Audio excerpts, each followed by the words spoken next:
Today we have our friend Doug. Hola! And he has a pretty cool story to share with us. Doug creates authentic ruby slipper replicas. How did you get started with that?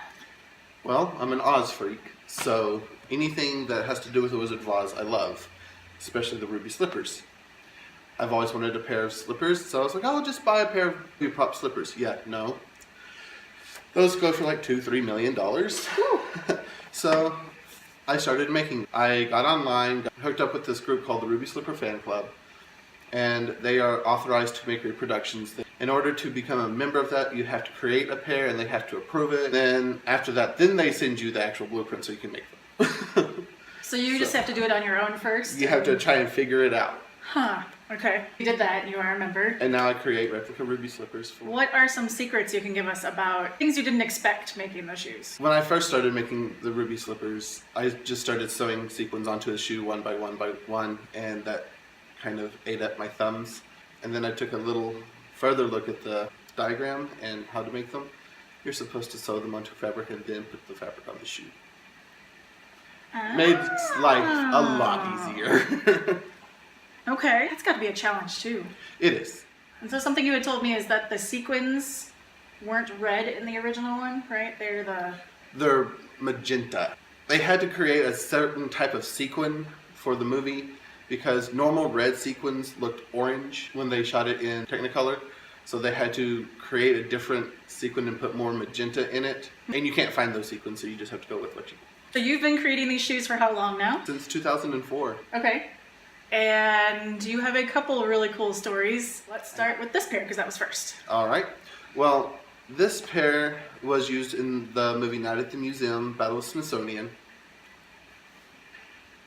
The way they got into the movie is they were doing, obviously, the movie in the Smithsonian, and they couldn't use the original pair of ruby slippers. No. It'd be bad. So they were scouring the internet for ruby slippers, and they came across the Ruby Slipper Fan Club's website.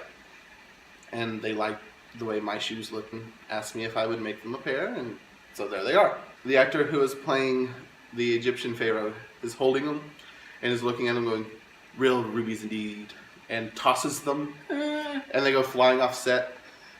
I was wondering why they asked for me to make them extra sturdy, so now I know.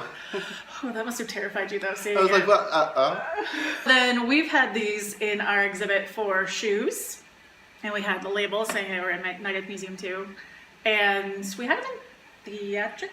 Yes. I think. Very proud of Doug. Very happy to have him here. It's awesome. It's an awesome story. But it gets even better. I contacted the Judy Garland Museum in Grand Rapids and said, hey, I have a pair of ruby slippers. Do you want them?